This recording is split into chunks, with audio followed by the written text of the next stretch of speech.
Hi, welcome to Better Informed Housing. My name is Margot Rourke, and today we're speaking with Faisal El-Khatib from Better Informed Housing, an Illinois nonprofit. Tell us a little bit about Better Informed Housing. What do you all do over there? Well, good afternoon, Margot. Yeah. Thank you for introducing me. Better Informed Housing Corporation is a nonprofit organization that's set up to provide education and information to local community on all things related to housing and real estate. So landlord-tenant issues, building violations cases, owning houses, mortgage and finance. So it's a variety of different programs, and it's mostly just educational information. And we do have some partnerships with development and groups that help revitalize neighborhoods as well. Well, that's very good that you offer information and education, because real estate can be a very confusing area for the average person. Absolutely. It's a very broad area that involves so many different avenues and types of real estate. In law school, they teach you about the bundle of sticks, which essentially you have take a bundle of sticks, and every stick is a different type of property right, and we cover all of those in our educational programs. Okay. We had an interesting question come in through the email, Okay. and I'd like to talk to you today about receivership. Okay. Now, I don't know a whole lot about receivership, but perhaps you can begin by talking a little. What is receivership? So receivership takes place in very different forms and areas of the law, and it's mostly in this particular case, when it comes to housing or real estate, receivership is where the court appoints a receiver, which is a person who receives the property and protects the property on behalf of the owners or the bank or the city or the court system. But it's an independent third party that is given the power to oversee the property. Receivership, specifically when it comes to housing, takes place when you have for example, with the city of Chicago, when there's demo properties, and I'm sure we've seen them. There's the boarded up properties they look like they're vacant and abandoned. They're boarded up and they have big red X's on them. So in housing cases, what the city does is, if a property is not being attended to, the weeds are high, or the porch is going to fall down, or there's a heat issue, for example, the heat isn't working in your building and you're renting, you can actually call 311, or a city inspector will be notified to come out and look at the property, and they'll file a lawsuit against the house and against the owners, letting them know that you need to actually rectify these issues with the city because you have dangerous and hazardous conditions. In the event that the owner does not do what they're supposed to do, or the bank doesn't do what they're supposed to do, the city will appoint the receiver, and that receiver will then have the power to step in and rectify whatever dangerous and hazardous conditions that exist at the time. So who are these receivers? I mean, like, could I sign up and be a receiver, or do you have to go through special training for that, or how does that work? Well, receivers are usually people who are very familiar with real estate, and they have the ability they usually have construction backgrounds, or they have construction teams that they work with. They are usually go through an approval process with the city of Chicago, where the city will review their credentials, review their financial wherewithal, in order to be appointed as a receiver for the city of Chicago. Okay. Now, there is a receivership program with the city of Chicago. And so why has this receivership program, why was it started in the city of Chicago?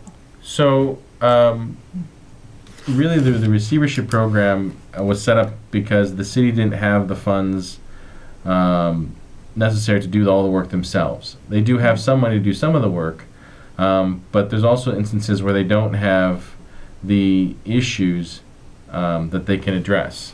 So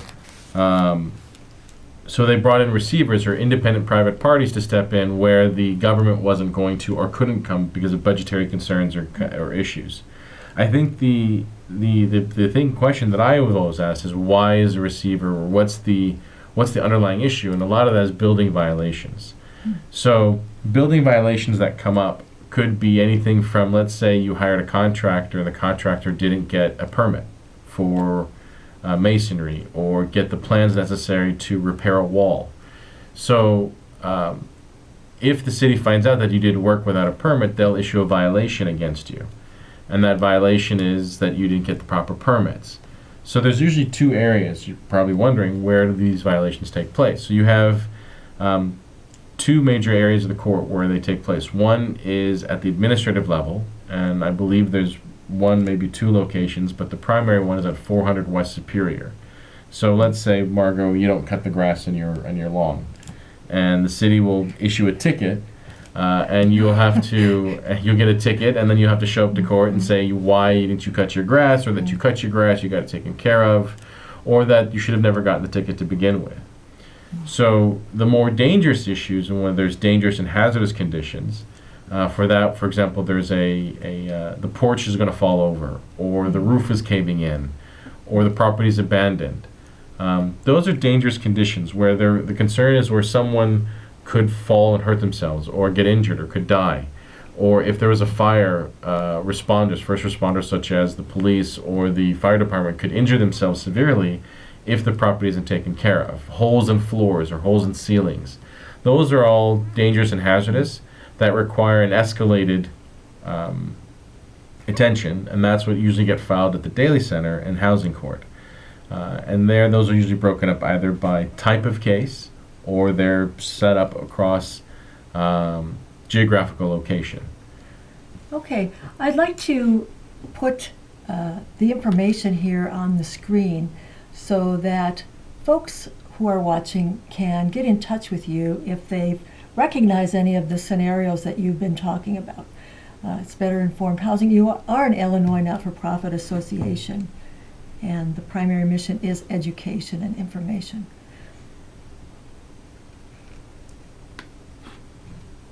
So, now,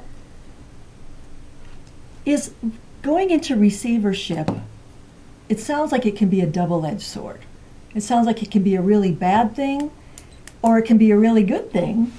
And I'd like you to talk about, what are the downsides of having a property fall into receivership, and really what are the good sides of having a property come into receivership. So I see that we have a caller. We do. Yes, and I'm not. Hi, thank you for taking my call. Thank you for, yes, I don't think you're patched in. Are you patched in? Yes, I am patched in. Okay. At least I think I am. Yes, well, we Okay. can hear you. Can you hear me? Yes. Yes, we can hear you. Yeah. Okay. Actually, this happened to my building. I'm in a condo, and last year we had violations in the building, and we were in jeopardy of being put in receivership. And it was actually a very stressful ordeal. And the way it happened to us is, we had gotten violations, but we didn't know until the very last minute. So we didn't have enough time to basically get a architect to drop the plans. But luckily, when we went to the city, it gave us more time. Now, I'm just wondering, as far as a receivership, can it ever be a good thing?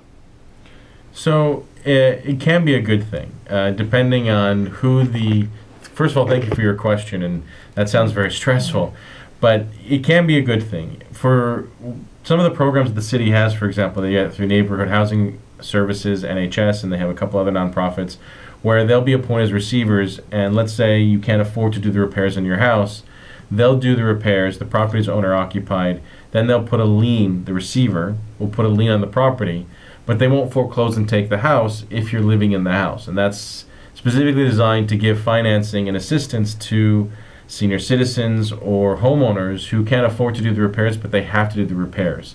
So what happens is when you sell the house, or if your heirs, your children, want to take over the house and want to sell the house, at that point that lien gets paid off. So in those cases, receivership provides money and funds to the homeowner in order to keep their house and maintain their house. Otherwise, the city would be forced to come and either demo or vacate the property if it doesn't get repaired. The other areas, so receivership also helps, for example, I've seen it in condo buildings, where they'll appoint a receiver to step in where the condo association may not have the money to do all the work necessary to fix the building or bring it into code. So in that case, the receiver comes in and can fix all the property, front all the cash, and do all the work necessary to bring the property into code, and then end up getting payments over time, almost like a financing.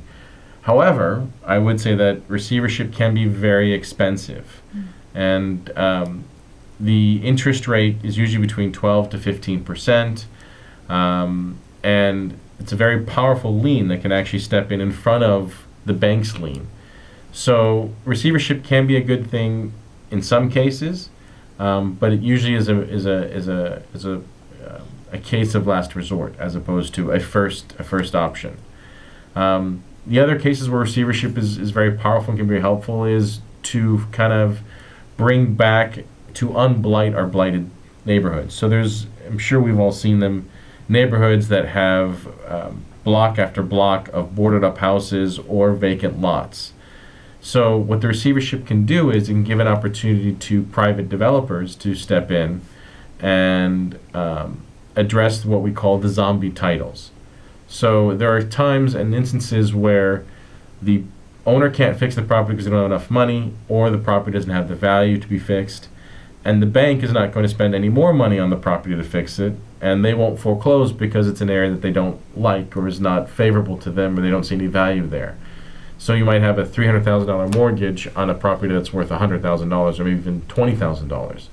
So in that case, the receivership can be a good thing, where a receiver is appointed, can do all the work necessary for the property, rehab it, and then use the receiver's lien to foreclose and wipe out the bank's lien. And you wonder, well, why is that so good to wipe out the bank's lien? Well, the bank won't do anything. The owner can't fix it. And so the only option the city has at that point is to demolish the property. And the sad thing is, I know if they don't demo the property, then it's boarded up, it's vacant. Mm-hmm. It can result to drug activity or criminal activity, or you can have squatters living in the house. And if they're living in the house, then they could be subject to dangerous conditions because the property is not being maintained. So the only other resort the city would have is to demolish the property. And there's some beautiful gray stones and brick buildings that have been around since the late 1800s that the city is demolishing because there's nobody there to fix them. So the zombie title is that nobody wants it, nobody's taking ownership of it, nobody's addressing it, and the receivership, as the caller had, the receiver could step in, provide their private funds to finance the rehab of the property, and then take the ownership and wipe out the bank's lien. In some cases, there are agreements with the receiver where they'll make agreements with the owners. So it varies, but overall, the receivership is a path of last resort, I guess. Okay. So yeah, let's review the way that folks can get a hold of you, Faisal, and it's at the Better Informed Housing Corporation. We're an Illinois nonprofit. We provide education and information to communities about real estate. For more information, feel free to call us at 312-775-0980, or you can email me at my email at mfaisal, F-A-I-S-A-L, at evlawgroup.com. Okay. So one last question. I know we're kind of tight on time, but receivership never comes as a surprise then. You've got fair warning with lots of do you have usually yeah. I mean in every court case, in every scenario, the receivership is appointed when there is a court case pending. Mm-hmm. So there was a violation, there's a building code violation, and then there was a problem. The case was filed, a lawsuit was filed by the city of Chicago, and a receivership, in order for all of that takes place, you'll have to receive notice. So you'll be served with a summons from the city. Usually a Chicago police officer will be serving the summons. Then if the city wants to move to appoint a receiver, they'll have to actually notify and send that to the owner. They have to find the owner and advise him of the fact that a receiver is going to be appointed. Then when you finally comes to that date in court, the owner has a right to step up and say, hey, I don't want a receiver appointed, I'll do the work, but they have to show that they're going to do the work. And there's many of these cases you see that are old as 2009, 2008, 2012, 2011, that have been going on for some time because the city gives opportunity after opportunity to the homeowner to really fix their property on their own. Where it becomes an issue is when they've ignored it, or they're not responding, they're not coming to court. The city has a duty to protect the interests of the public, and that's where they appoint a receiver to come in and do the work. Yes. Well, again, let's show the audience here how to get a hold of you. We're at the Faisal. Better Informed Housing Corporation, providing education information to communities about real estate. Our number is 312-775-0980, and my email is mfaisal@ev, E as in Edward, V as in Victor, lawgroup.com. Okay. You know, the other thing I want to talk about a little bit is about the city of Chicago and how cooperative that they are. I don't want people thinking that the city kind of moves to appoint receivers to take properties. I think we've got a couple more minutes here. But also with building violations, in many cases people are concerned about, you know, the city and the power that the city has. One of the things that I found is that really it's about cooperation, it's about communication. And one of the biggest things that I found as an attorney practicing in this field is in many cases lawyers or people don't actually read the statute and what the violation is. So one major takeaway is if you are being faced with a building violation and the city is saying you've broken a code or violated code, read the code. Find out exactly what it is that they're saying that you broke, because in many cases, well, not many cases, but there are cases where it's an interpretation of the code. So where the city says there was a violation, sometimes there really wasn't a violation. But most of the time it's a very simple fix, and it can be fixed. And even if it's retroactive, I've had a situation where the contractor did work but never got plans or permits, and 3 years later the city was wondering, why haven't you gotten plans and permits? And so those things can be fixed. It seems strange and odd, but it's a matter of going retroactive and getting the plans and permits even after the work has been done, as long as it adheres to the work that was done. So bottom line is, don't be afraid of receivership, understand it, know what the building violations are, read the code, and if you ever have any questions, you feel free to give us a call. And our number, Better Informed Housing Corporation, providing education and information to communities about real estate, 312-775-0980, and my email is mfaisal@evlawgroup.com. Thank you so much for joining me today. Margot, thank you for having Yeah. me, and I wish you all the best. Okay. Take care, everyone. Okay.